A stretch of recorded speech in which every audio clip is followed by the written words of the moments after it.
एक अजीब सी सोच आज की युवा वर्ग में, युवा पीढ़ी में पैदा हो गई है कि वो सोचते हैं कि ये ईश्वर का नाम लेना, भगवान का नाम लेना, संध्या करना, ये बुढ़ापे से संबंध रखती हैं बातें।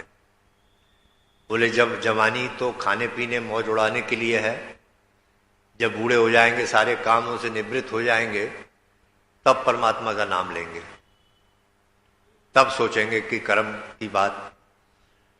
तो ये कितनी एक अविद्या खासकर युवा वर्ग के अंदर फैल गई। और जैसा मैंने पहले भी संकेत किया कि इसमें एक मूल कारण यह है कि हमारा ठीक से प्रचार नहीं हुआ। बच्चों को इस बात का ठीक से ज्ञान नहीं है कि ईश्वर का स्वरूप का क्या अभिप्राय है। वो ये समझते हैं कि जो आज मंदिरों में या जो इस प्रकार से लोगों ने गणना कर दी है, अपने हिसाब से बना लिया हर चीज को, तो वो सोचते हैं कि ईश्वर बस वो है और हमारा उसका व्यवहारिक जीवन से कोई संबंध नहीं। पर अगर वास्तविकता उसे वैदिक दृष्टिकोण से बताई जाए, समझाया जाए कि बेटे, अभी नारायण जी भी मैं सुन रहा था, नीचे आवाज आ रही थी तो इसी पर संकेत कर रहे थे कि बच्चे ये तो मानते हैं कि कर्म से सब कुछ मिलता है। ये तो आज बालकों में, सब में, युवा वर्ग में ये बात तो बैठ गई है धीरे धीरे कि भाई कर्म जैसे किए हैं उससे फल अब मिलेगा, आगे मिलेगा। अब कर्म को तो मानते हैं, लेकिन सवाल ये उठता है कि कर्म करने के लिए किन चीजों की आवश्यकता पड़ती है। उसमें दो चीजें महत्वपूर्ण हैं। एक तो कर्म करने के लिए शक्ति चाहिए, ऊर्जा, और एक ज्ञान की आवश्यकता पड़ती है। अब कुछ लोगों के पास मान लो शक्ति तो है पर ज्ञान नहीं है, तो वो कोई लाभ नहीं उठा पाते, कोई अच्छे कर्म नहीं कर पाते। कुछ लोगों के पास ज्ञान है लेकिन शक्ति नहीं है, बैठे पड़े चारपाई पर, अपना बिस्तर पर ही ज्ञान है उन्हें कि मुझे ये करना चाहिए, सत्संग में जाना चाहिए या इस प्रकार से, लेकिन मजबूर हैं बेचारे। तो पता लगा कि कर्म करने के लिए ये दोनों चीजों की जरूरत है, ज्ञान की और शक्ति की। अब यही बच्चों के दिमाग में कि इन सब का मूल कहां है, कौन है इसका मूल, उसी को हम ईश्वर कहते हैं, वही भगवान है। उसी की कारण से चूंकि हमें ये शक्ति मिलती है, ज्ञान मिलता है और हम जीवन में अपने भोगते हैं संसार को। तो अब ये बात अगर उनके समझ में आ जाए तो बोले भाई थोड़ी देर बैठ कर ध्यान करो। तो ध्यान करने से क्या है, इसको जैसे हमारे यहाँ कहा गया तुरीय अवस्था। एक तो परमात्मा की दया है कि उसने सब जीवात्माओं के लिए रात में नींद बनाई और नींद में ले जाकर वो सबको तृप्त कर देता है, भोजन करा देता है, आत्मा तृप्त हो जाती है और नई ऊर्जा, फिर अगले दिन हम नए ऊर्जा में काम करते हैं, ऊर्जावान हो जाता है शरीर हमारा। तो ये तो ईश्वर की तरफ से है। लेकिन इसी प्रक्रिया को, इसी चीज को हम जागृत अवस्था में प्राप्त करें, जागृत अवस्था में समाधि के प्रोसेस को अपनाकर, ध्यान के प्रोसेस को अपनाकर जब प्राप्त करते हैं तो उसका नाम है तुरीय अवस्था। और वही जीवात्मा का, तो जब हम जागृत अवस्था में कहते हैं कि बेटे थोड़ा ध्यान करो, बैठकर थोड़ा सा परमात्मा का नाम ले लिया करो, चिंतन करो, उसका धन्यवाद कर दिया करो, तो इससे क्या होता है कि एक तो स्वामी जी ने लिखा है कि हम कृतज्ञ नहीं होते। जब परमात्मा का धन्यवाद करेंगे तो कृतज्ञ किसको कहते हैं कि जो कोई हमारे ऊपर उपकार करे, हमारे लिए कुछ करे, उसका धन्यवाद ना मानना, उसका एहसान ना मानना, ये पाप माना गया हमारे यहाँ। तो अब परमात्मा ने हमारे लिए इतने एहसान किए हैं, तमाम चीजें बना डाली हैं जिनसे हमें ऊर्जा प्राप्त होती है, जिनसे हमें ज्ञान प्राप्त होता है, तो उसी से हमारा जीवन चलता है। तो ये बात अगर दिमाग में बैठ जाए, पर विरोध में प्रचार ज्यादा हुआ है। कुछ बहुत बड़ा वर्ग, खासकर जो आधुनिक विषयों के पढ़ने वाले लोग हैं, उन्होंने ये माहौल बना दिया कि वो सोचते हैं कि उनके जितनी खोजें हैं, जितना उनका प्रयास है, वो इस बात में लगा हुआ है कि जो आत्मा परमात्मा जैसे जो अप्रत्यक्ष अपरोक्ष में जो तत्व हैं, पदार्थ हैं, इनको ना टच किया जाए, इनको ना स्वीकार किया जाए। सब कुछ प्रकृति के द्वारा ही सारी बातों को सिद्ध करके और इसी के आधार पर वो चाहते हैं कि हर बात का जवाब मिल जाए। उसी का परिणाम बच्चों में आ गया, युवा पीढ़ी वही सोचती है कि ईश्वर और ये आत्मा परमात्मा ये सब बेकार की बात है, इसमें कुछ नहीं रखा, बस प्रकृति को भोगो और प्रकृति के आविष्कार करो, उसके नियमों से खोजकर नई नई चीजें बनाओ और लाभ उठाओ, धन कमाओ और सुखी भी रहो। तो ये जो सोच पैदा हो गई इसका परिणाम है।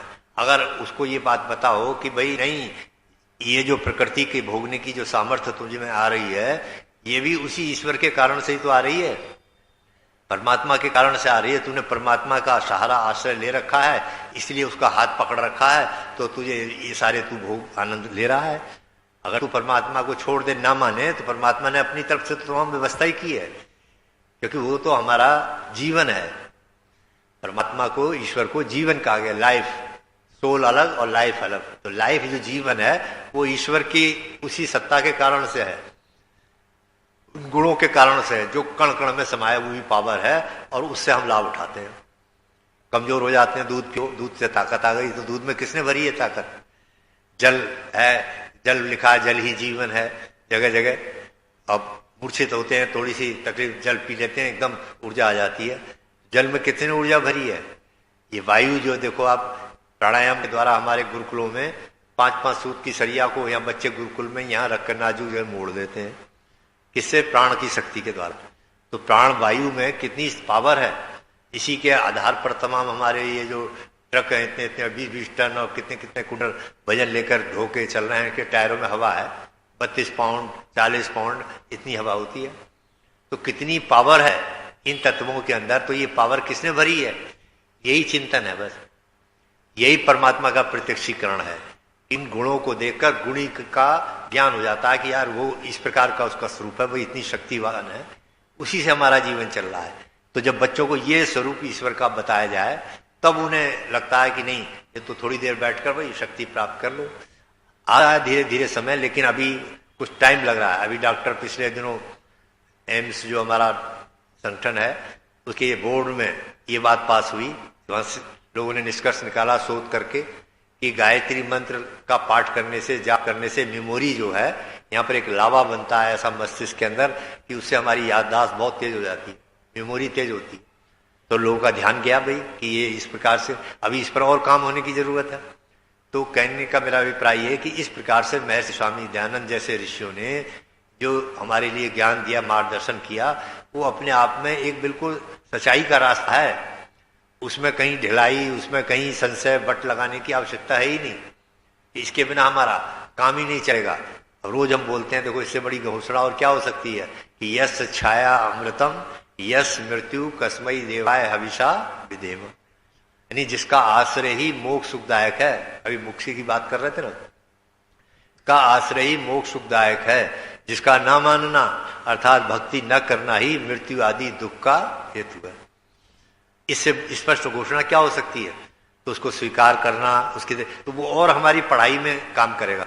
या आत्मदा बलदा स्वामी जी करते हैं ना इसका हर कि शारीरिक उन्नति, आत्मिक उन्नति और सामाजिक उन्नति, तो सबको चाहिए। हर एक को शारीरिक उन्नति चाहिए, सामाजिक चाहिए, आत्मिक उन्नति चाहिए। तो उसका आधार तो परमात्मा ही है, जो आत्मज्ञान का दात देने वाला है इस प्रकार के। तो परमात्मा की अनुभूति करना, उसका चिंतन करना, ये हमारे जीवन का आवश्यक अंग है। लेकिन कुछ लोगों ने ऐसी धारणा बना दी कि बच्चे सोचते हैं कि इसका पूजा पाठ का, भगवान का नाम लेने का युवावस्था से कोई संबंध नहीं है, जब बुढ़ापा आएगा तब इसमें जुटेंगे। पर हम बताते हैं आपको, तमाम इतिहास की घटना बता रही हैं कि भगवान ने शरीर ऐसा बनाया है जिसने जीवन में जिस चीज की उपासना की है अंत में वहीं उसकी मति होगी। ये सिद्धांत तो ठीक है, इसका मैं खंडन नहीं करा कि अंतमति सोगति, अर्थात अंत में जैसी मति होती है उसी हिसाब से जीवात्मा की आगे गति होती है। लेकिन प्रश्न ये लगा रहा हूं मैं कि आखिर में जिसने कभी जीवन में परमात्मा का नाम ना लिया हो, कभी बैठा ना हो, कोई थोड़ी देर को चिंतन ना किया हो, उसकी आखिर समय में जाकर उसकी मति कैसे हो सकती है? वो तो नहीं होगी। वो तो बता रहा है कि जो जीवन में हमने किया है वही अंत में हमारी मति होती है, वही हमारा अटका होता है ध्यान, जो भी कुछ है। तो इस प्रकार से इतिहास, ट्राड ने राजस्थान का इतिहास लिखा है, उसने कई घटनाएं लिखी हैं उसने, और इसी बात की पुष्टि के लिए लिखी है कि जीवन भर जो जो करता रहा वो अंत में उसके प्राण देखो वहीं अटके हुए थे। महमूद गजनवी का नाम लिखा है उसने। महमूद गजनवी ने जीवन भर क्या किया? धन दौलत लूटी, लोगों के खजाने भर इकट्ठा किया, तमाम लूट। कहते हैं आखिर में उसके जो अंतिम सैया पर पड़ा हुआ था मृत्यु पर, तो प्राण नहीं निकले थे, बड़ी बेचैनी थी। तो उसके सेनापति ने जो और उसके लोग थे साथी, उन्होंने उसकी बेचैनी को समझा और उन्होंने खजाने से सारा जो धन दौलत इकट्ठी की थी वो सामने ढेर लगा दिया। जब ढेर लगा दिया तो महमूद गजनवी ने एक वेदना भरी दृष्टि उन पर डाली और देखकर संतोष की सांस ली एकदम, और प्राण पखेरु निकल गए। ये घटना बता रही है कि जीवन भर महमूद गजनवी ने धन दौलत की उपासना की थी, तो देखो उसकी मति अंत में वहीं अटकी थी, वहीं था उसका स्वर। महाराणा प्रताप के भी जीवन का यही उदाहरण है। महाराणा प्रताप का जो अंतिम समय था वो बहुत पीड़ादायक रहा है। उनके प्राण नहीं निकल रहे थे, बहुत बेचैनी थी, क्योंकि उन्हें मेवाड़ की चिंता सता रही थी। जीवन भर उन्होंने मेवाड़ के लिए संघर्ष किया था, लेकिन अंत में उन्हें अपने बेटे से और अपने जो शेष लोग बचे थे उनसे ये उम्मीद नहीं थी कि ये मेवाड़ की रक्षा के लिए कुछ करेंगे। लेकिन जब महाराणा की बेचैनी को उनके बेटे ने और सेनापति आदि ने समझा, तो इतिहासकार ने लिखा है कि महाराणा के सामने नंगी तलवारें लहराती हुई हवा में, और उन्होंने प्रतिज्ञा की कि महाराणा आप निश्चिंत रहो, शरीर में जब तक हमारे खून की एक बूंद भी बाकी रहेगी हम मेवाड़ के लिए संघर्ष करते रहेंगे। तब टाड ने लिखा इतिहास के अंदर कि महाराणा ने संतोष की सांस ली और प्राण पखेरु निकल गए। ये बात बता रही है कि जीवन भर देखो उन्होंने मेवाड़ की साधना की थी और अंत में उनकी मति वहीं अटकी थी। और आप देखें सरोजिनी नायडू जो भारत कोकिला के नाम से प्रसिद्ध हैं, उनके जीवन का भी यही उदाहरण है।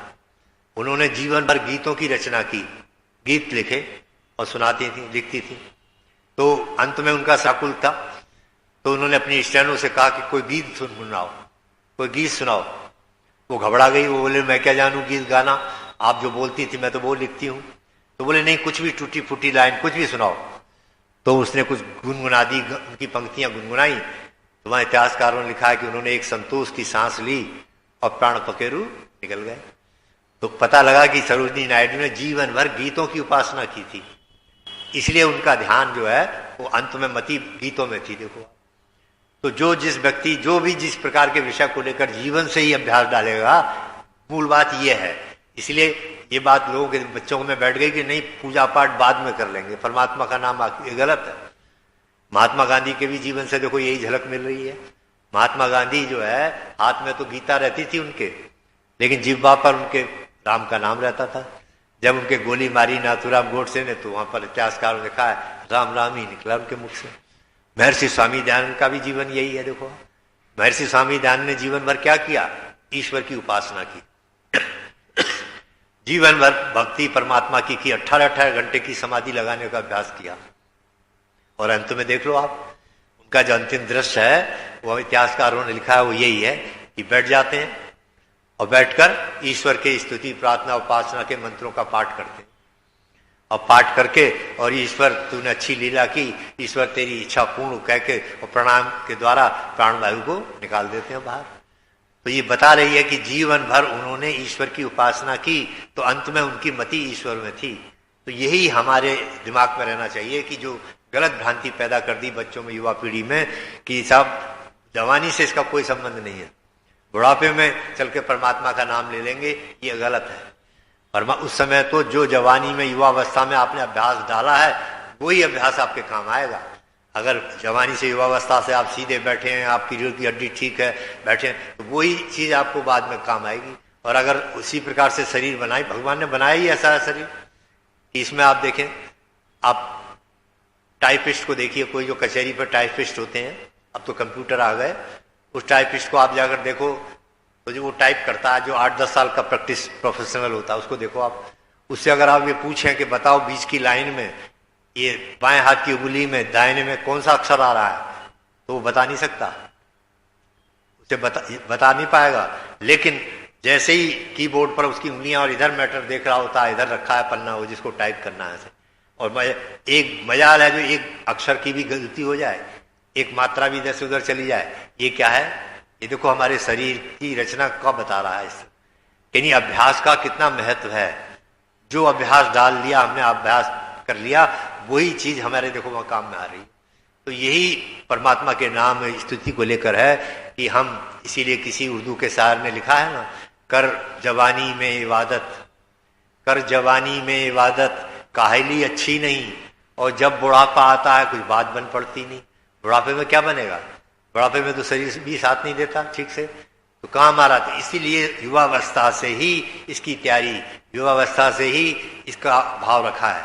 पर लोगों ने आज उल्टा प्रचार कर दिया और परिणाम निकला कि आज युवा पीढ़ी ये समझती है कि नहीं, पूजा पाठ और भक्ति का संबंध उपासना का ये आखिर में है। ये गलत है। कुछ लोग कहते हैं साहब हमें समय नहीं मिलता, जब बुढ़ापे में जाकर समय मिलेगा तब कर लेंगे, इस पूजा पाठ करेंगे, भगवान का नाम लेंगे। तो समय की स्थिति बड़ी विचित्र है। महात्मा आनंद स्वामी ने एक कथानक लिखा है ना कि एक व्यक्ति था, वो ऊंट पर जा रहा था बैठा हुआ, और वो एक जंगल में रहट चल रही थी। पुराने लोग तो शायद आप समझते हो, रहट होता था जैसे पानी निकालने के लिए बाल्टी चलती है ऐसे घूमता हुआ, और सर्किल चलता है उसमें, तो उसमें बैल या ऊंट चलाते हैं और पानी निकलता है बाहर, खेतों में पानी जाता है उसमें। तो उसको रोकने के लिए जैसे ब्रेक का काम करते हैं, तो एक कुत्ता बोलते हैं उसको, टक टक टक टक की आवाज करता है जब वो चलता है। तो वो ऊंट वाला जो वो आ गया उधर को, और उसने कहा भाई पानी पिला दूं, ऊंट प्यासा था। अब वो पानी पिलाने के लिए जैसे ही उस बरा के पास आता था, वो ऊंट को लेकर, वो ऊंट भिदकता था किससे? कुत्ते की आवाज से, वो जो टक टक बोल रहा था। तब उसने, ऊंट वाले ने कहा उस किसान से जो चला रहा था पानी रहट को, कि भाई ऐसा कर भले आदमी, जरा इसे रोक दे, तू रोक दे इसको टक टक को, मैं जरा अपने ऊंट को पानी पिला दूं। तब किसान ने कहा, अरे भले आदमी, ये टक टक जो हो रही है इसी में ही तो पानी चल रहा है, अगर मैं इसे रोक दूंगा तो पानी रुक जाएगा, तो तू कहां से पिलाएगा? तो वास्तविकता यही हमारे जीवन की, हम ये जो होते हैं कि बुढ़ापे में चलकर जब ये टक टक खत्म हो जाएगी, इधर की चिंता उधर की चिंता, तमाम काम शादी ब्याह करके तब निपटकर तब परमात्मा का नाम लेंगे, तो बताया कि ये टक टक खत्म होने वाली नहीं है। ये टक टक तो इसी जीवन के साथ है, इस जीवन के साथ ही व्यस्तता है, इसी में लगा हुआ है, इसके रहते ही, इसमें ही रहते समय निकालना है। कभी चुनौतियां खत्म नहीं होने वाली, कभी चिंताएं खत्म होने वाली नहीं है ना। हमारे चाणक्य ने तो लिखा है ना कि रोजाना जब सोते हैं, सोने के बाद जब सुबह उठते हैं, तो तकिए के नीचे जो है कोई ना कोई नई चिंता वहां मौजूद होती है। यानी इतना बाह्य प्रकृति का प्रभाव है। अब हम सोचते हैं कि नहीं, जब लास्ट में पहुंच जाएंगे, अंतिम समय आ जाएगा, तब परमात्मा का नाम ले लेंगे, परमात्मा की भक्ति कर लेंगे। ये गलत है। शुरू से ही अभ्यास डालकर शरीर की द्वारा परमात्मा, तब वो अपने आप ऑटोमेटिक वो चीज खींचती है। अभी आप देख लो, जिनको रोज सत्संग में आने की आदत पड़ गई है, आप अगर एक दिन मिस करते होंगे तो आपको उस दिन अजीब सा लगता होगा कि आज हम गए नहीं, जा नहीं पाए, कोई कारण हुआ शरीर में। आपको संध्या करने की अगर आदत है तो आप उस संध्या के मिस करते होंगे। अगर आप रह गई तो आपको अजीब सा लगेगा पूरे दिन बाद में कि आज यार संध्या नहीं की। शरीर अंदर से उस चीज को चाहता है। तो ऐसे ही ये परमात्मा की भक्ति, उसका नाम स्मरण, ये सब आत्मा का भोजन है और आत्मा चाहती है। वो हमें, हम अपने बाह्य आकर्षण और व्यवहार से उसको दबा देते हैं, लेकिन अंदर से उसकी इच्छा यही होती है कि नहीं, मैं झुकूं इसकी ओर, मैं इसी में, क्योंकि ये आत्मा से संबंधित विषय हैं और आत्मा का स्वरूप ही ऐसा है कि उसे भोजन चाहिए। और परमात्मा दे देता है रात को नींद में ले जाकर, लेकिन हम जागृत अवस्था में उस भोजन को प्राप्त करें। इसी का नाम हमारे दर्शनकारों ने अवस्थाओं में वर्णन कर दिया ना। पहले है जागृत अवस्था, फिर है स्वप्न अवस्था, फिर है सुषुप्ति अवस्था, फिर है तुरीय अवस्था। तुरीय अवस्था क्या है कि जो स्वप्न में जीवात्मा भोजन परमात्मा का आनंद अनुभव करती है, ऊर्जा प्राप्त करती है, वही जागृत अवस्था में योग के साधनों को अपनाकर, जिसको कहा गया है निर्वीज समाधि, उस स्थिति में जब हम पहुंच जाते हैं धीरे धीरे अभ्यास करते करते कि निमग्न डूब जाना, तब वही आनंद फिर जीवात्मा का एक तरह से भोजन है। वाल्मीकि रामायण में आता है ना, भगवान राम ने वशिष्ठ से पूछा कि आचार्य फिरवर सारा जीवन इस शरीर की सेवा में लगे रहते हैं, इसको खिलाते हैं, पिलाते हैं, सब कुछ करते हैं, पर इस शरीर के अंदर जो मुख्य तत्व है आत्मा, जिसके निकल जाने के बाद इस शरीर का कोई मूल नहीं होता, उसका भोजन क्या है? अब ये प्रश्न साधारण प्रश्न नहीं है और करने वाला भी कोई साधारण नहीं था। आचार्य वशिष्ठ ने तब राम को उत्तर दिया, सुनो राम, आत्मा का जो भोजन है वो परमात्मा का ध्यान है। परमात्मा का ध्यान करना ही आत्मा का भोजन है। तो हम चाहते हैं हमारी आत्मिक बल बढ़े, आत्मा हमारी विकसित हो, है ना। बच्चों के अंदर भी यही कि अगर आत्मा मजबूत होती है, आत्मा तो काम आगे बढ़िया हो जाते हैं, सारे ठीक होते हैं। तो परमात्मा ने ये सारी जो व्यवस्था वेद के माध्यम से हमें ज्ञान दिया है, निश्चित रूप से ये इसका संबंध युवावस्था से ही है। जो अभ्यास डाल दोगे शरीर के अंदर वही काम करेगा, वही हमें आगे लेके चलेगा। तो मैंने थोड़ी सी चर्चा आज इस बात को रही, इसीलिए हमारे यहाँ कहा गया सम श्रुतेन विरादसी माँ श्रुतेन विरादसी, अर्थात जो हम सुनते हैं आज बचपन से ही सुना, जो हमने कोई भी छोटेपन पे बात सुनी उसको हमारे आचरण में आ जाए, वो हमारे आचरण में आ जाए तो वो हमारे लिए कल्याणकारी बनेगी। जीवन की उपयोगिता भी यही है कि जीवन हमारा उपयोगी कब कहलाएगा कि जो ज्ञान है, जो भी चर्चा है, हम उसको आचरण में ले आए। इसीलिए अंग्रेजी के किसी विद्वान ने लिखा है ना, a drop of practice is better than ocean of knowledge. एक बूंद अगर वो आचरण में हमारे आ जाती है तो वो काफी है, बजाय विशाल समुद्र के बराबर हम जो चर्चा करते रहें, सुनते रहें, सुनाते रहें, लेकिन हमारे आचरण में ना हो तो जीवन हमारा सार्थक नहीं है। एक मूर्तिकार था, उसने इसी बात को समझाने के लिए 3 मूर्तियां बना ली और सड़क के किनारे पर बैठ गया लेकर उन मूर्तियों को। अब लोग पूछते थे भाई इनकी क्या कीमत है, तो एक मूर्ति की कीमत बताता था वो 1000 रुपया है, एक मूर्ति की कीमत 2000 रुपये और एक मूर्ति की कीमत 5000 रुपये, और देखने में सब एक सी थी, तीनों रूप रंग बिल्कुल आकार प्रकार। तो लोग चक्कर में पड़ गए, भाई इतना अंतर क्यों है इसके रेट में। तो उससे पूछा कि बताओ इतना इनमें भाव में। तब उसने कहा, जब काफी लोग इकट्ठे हो गए तो समझाने के लिए उसने क्या किया, घास का एक तिनका तोड़ा बराबर से, और जिसकी कीमत 1000 रुपये थी उसके इस कान में डाला और इस कान से निकाल दिया। बोले इसकी कीमत 1000 रुपये है, और एक जो मूर्ति जिसकी कीमत 2000 रुपये थी उसके इस कान में डाला और मुंह से निकाल दिया। बोले इसकी कीमत 2000 रुपये है, लेकिन सबसे ज्यादा कीमती कौन सी थी, जो 5000 वाली, उसके इस कान में डाला और अंदर चला गया। अब लोगों ने जब उससे रहस्य को समझा तो बात समझ में आ रही है। अर्थात हमारे भी यही है, हमारे जीवन की उपयोगिता क्या है कि अगर हम इस कान से सुनते हैं सत्संग में और इस कान से निकाल देते हैं, आचरण में नहीं आता कोई, तो वो हमारे अब कोई मूल नहीं है। हाँ, उसका भी कुछ मूल है कि जो यहाँ सुनता है वो आगे जाकर बच्चों में, आगे कहीं समाज में उसको प्रचार कर देता है, उसकी भी कीमत कहा गया। लेकिन सबसे ज्यादा मूल्यवान तो वो है जो इस कान से सुनता है, जो सुनता है वो अपने आचरण में ढाल लेता है, उसके आचरण में आ जाती है वो चीज, उस किसी को बताने की जरूरत नहीं पड़ती। जैसे कि कहा जाता है कि सूरज निकल आया, सूरज के प्रकाश से, सूरज की ऊर्जा से, गर्मी से खुद एहसास हो जाता है हर एक को कि सूरज निकल आया। ऐसी जो व्यक्ति धार्मिक होता है, सभ्य होता है, सदाचारी होता है, वो जिसके संपर्क में आएगा उसके बोलने से, चालने से, बैठने से, चलने से सामने वाला खुद अंदाजा उसे हो जाता है कि ये व्यक्ति सभ्य है, सदाचारी है, ये भक्त है परमात्मा का। तो इसी प्रकार से कहने का मेरा अभिप्राय था कि हम जो है जो ज्ञान सुनते हैं, सुनाते हैं, वो इस बात के लिए ना छोड़ें कि आखिर में जब समय मिलेगा तो आखिर का कुछ पता नहीं है कि आखिर में क्या टाइम मिले न मिले, है ना, कल क्या स्थिति हो ये किसी को नहीं मालूम। तो इसीलिए अभी समय रहते ही उसका हम लाभ उठाएं। किसी कवि ने बहुत सुंदर ये बात लिखी है ना, ये पंक्तियां हमारे जहन में हर समय रहनी चाहिए कि कहले प्रभु नाम अरे रसना, फिर अंश समय में हिली ना हिली, है ना।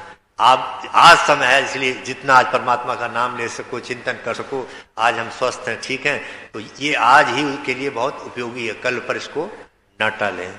इतना ही कहना पर्याप्त है, समय हो गया आपका। शांति पाठ करते हैं।